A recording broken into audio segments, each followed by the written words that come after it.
Hello ladies and gentlemen, this is Blue Maxima, and I want to talk to you for a little bit about Ironlights. This is a VR melee combat game that was made around 2020 thanks to the help of some people via Kickstarter.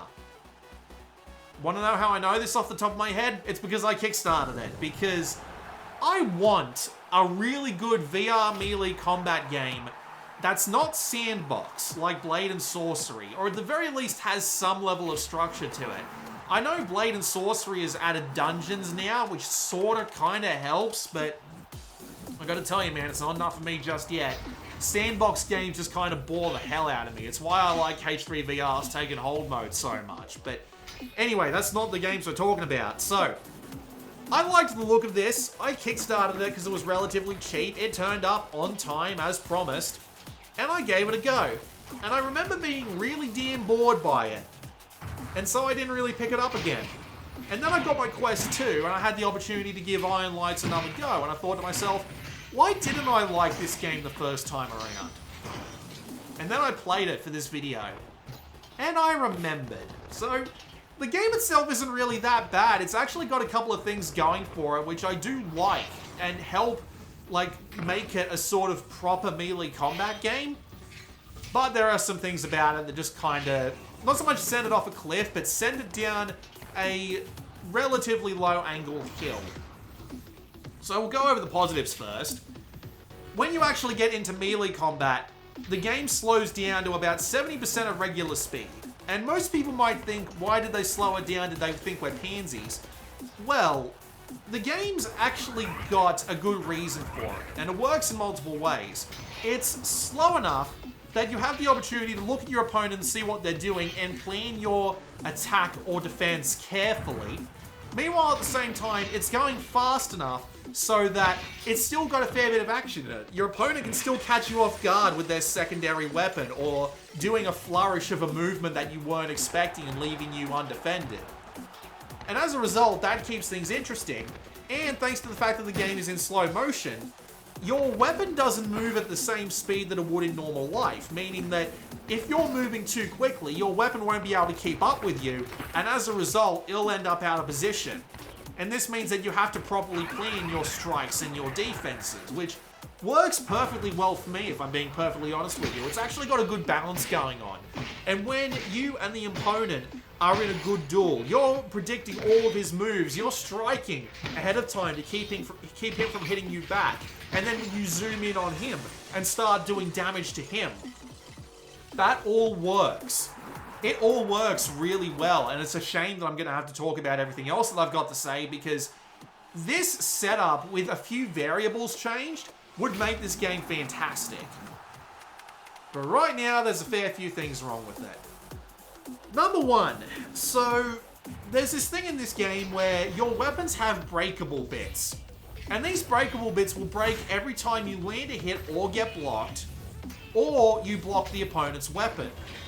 And you have to swing it back behind your head in order to actually get the attack back, which is a pretty cool idea in the grand scheme of things. It is actually pretty cool. It helps with the flow of the melee combat, meaning that you can't just sit there swinging it back and forth like a sausage and just having it flopping about. No, you need to be constantly planning to swing something back over your head or back under your side in order to get the next attack out, and your opponent has to do the same thing, resulting in this nice ebb and flow, and having it so that you both need to think about what you're doing in the middle of a fight. But that point that you have to get the part of the weapon back behind you is kind of hard to find in the heat of battle. Even after a few hours of practice, I still find myself not being able to actually find the point where you have to hold your weapon back, and it's genuinely kind of annoying. To the point where here's the thing. You can actually hit yourself in the body, and it'll drain your energy, and I'll get to why this is a massive pain in the ass in a bit. So, it just feels just that tiny bit too precise. where you're trying to find that spot behind your head and you don't find it just because you're like 1 centimeter too far forward, and you end up not having your weapon available to you, and next thing you know, blep, you've just gotten hit by something you otherwise could have blocked. And it kind of drives you nuts, if I'm being honest to you. But problem number 2 is the energy bar and the way attacks work. So, both players have got energy. This energy charges over time, but you can give up defense in order to charge it faster, which works perfectly well for me as a concept. The problem is that you need this energy in order to go in for a melee attack, at which point the energy bar basically becomes your time limit as to how long you can stay in melee. Or you can use it for a ranged attack, at which point you can just use like a tiny bit of energy to get one attack off. But those attacks are usually worth very little, so ranged attacks often end up feeling useless. But that's for a topic for a minute now. Here's the thing about the energy. It just charges up too slow. It's way too slow to build up naturally. It's still a bit too slow even when you're doing the energy charge. And everybody's got a fair amount of health. It's not a huge amount of health, but matches will still last in the range of 5 to 10 minutes if anyone on either side is remotely competent. And it's really not helped by one last little niggling factor. If you go in for a melee attack, you're the only one that can do damage. But if the opponent attacks you, all you can do is block. You can't deal any damage to them. So it often ends up in a situation like you're capable of blocking everything, they're capable of blocking everything, and you're just sitting there, just blocking and attacking and not getting very many hits in, and it just makes the matches even longer than they reasonably need to be. And if I'm being perfectly honest with you, it just kind of drains away all of the excitement. It never feels like things are on a knife's edge. It never feels like one good attack could potentially end this match. No, it's going to be a few attacks, and they're probably going to be roughly aimed, and they're probably going to be just a bit iffy. And as a result, I find myself just at the 2 to 3 minute mark in any particular match, just feeling myself getting particularly bored. I just find myself not enjoying it after a while. And again, it doesn't help when you can accidentally hit yourself in the body and drain yourself of energy, and as a result, sometimes you and the opponent can just be standing there. You've both expired all of the charge that you can do, and as a result, you're both just standing there waiting for an opportunity to go in for a melee attack because your range attacks are just kind of useless. And there are multiple points where you'll find yourself just standing there, waiting, bored as hell. And I don't like it. What the game needs to do is it needs to at least reduce the penalty of hitting yourself in the body. It needs to half the health that you've got available, and it also needs to double the energy charge. That would get people in there nice and quickly. It would get people doing more melee attacks, possibly doing more ranged attacks, because ranged attacks would become more valuable if players had less health. And you could just fix it up a little bit by making a best 2 or 3, like most fighting games do. It would make things so much more interesting. But as a result, the game just kind of feels slow and sluggish and uninteresting sometimes. There are some matches that end particularly quickly, but that usually results in exploiting AI habits in order to actually make that happen. And I kind of hate doing that, if I'm honest, but if it's the most efficient path to victory, you might as well take it. But that also means you'll just be doing the same thing over and over again.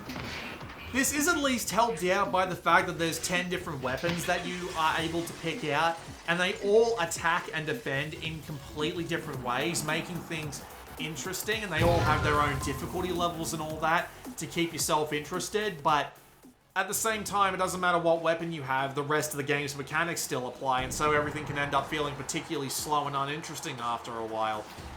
There is single-player content, but it mainly boils down to either having one-on-one fights with enemies, or going through waves of AI mooks that don't have weapons as good as yours, then fighting one of those proper guys one-on-one in order to earn money for customizable items, which you don't see half the time because you're in first-person view for the most part. The more of these matches you win, the more ranking you'll earn, which will let you move on to the harder and harder stuff. It's all relatively simple, nothing too out of the ordinary, and I will admit that it kind of bores me as well, because again, it's the same mechanics, but you have to do 4 fights in a row, which just makes it worse, if I'm being perfectly honest. There are some other things around the outside as well. You've got a Sandbox Mode, which lets you play around with all the weapons, including the weapons that the AI has to handle. And I believe you can do that in multiplayer. And there is also multiplayer ranked. But let me just explain the situation for you here. Multiplayer, Australia, VR. You might be able to mix 2 of them together, but all 3 is just a recipe for disaster. There will be nobody playing this in Australia that I could reasonably play with. Maybe there'd be people playing in other parts of the world, but at the same time, the lag would be so bad that I just wouldn't be able to stand it, especially in VR, because anything being disconnected from your personal movements is enough to make you feel just that quite bit ill. I know this from experience, so yeah, I didn't try the multiplayer, if I'm being perfectly honest with you. There's a few options here and there, including the ability to make the AI harder, but not yourself, including, annoyingly, upping their health and their energy gain. So it does something that I think would help the game, the pace of the game out at least, but at the same time makes the opponent stronger. So you can't win. You just can't win. That's annoying. There's a seeded mode, there's a few other things, but the one thing that I will pull out a nice little just bit of praise for is the game's replay system, where you can watch the replay from the point of view of either of the players. You can watch from an orbital camera, or you can have a handheld camera and record the replay using the handheld camera in order to export it to an MP4 file that you can put into a video like this one. And that's entirely what the second half of this video's footage is going to be, just because it was easier for me. So yeah, I will give the game thumbs up for its cool replay system at the very least. But the game itself, while the melee combat does work well enough, and outside of maybe tweaking where the point where you have to swing your weapon back is so it's not too hard to hit it in the heat of battle, just the pace of it is just so slow that I find myself getting bored halfway through it. And I really wish they took more inspiration from fighting games in particular. Shorter rounds, higher damage, higher risk, probably would have made this game a hell of a lot more fun for me personally. But as it is, it's just a bit too slow. It's not a bad game by any means, but it's not something I'd recommend you buy, if I'm being perfectly honest, just because, well, I found it boring and I don't plan on playing it again. With that said, I'm going to shut up and let you watch a few more fights. Notably, you might have noticed the fact that the replay footage's one-player view is actually pretty close to what it looks like normally in VR, but yeah, I just decided to do a bit of just properly recorded footage first, and then let you see the replays, just so you know what it actually looks like when you're in the headset playing. With that said, this has been Blue Maxima. I'll see you all next time.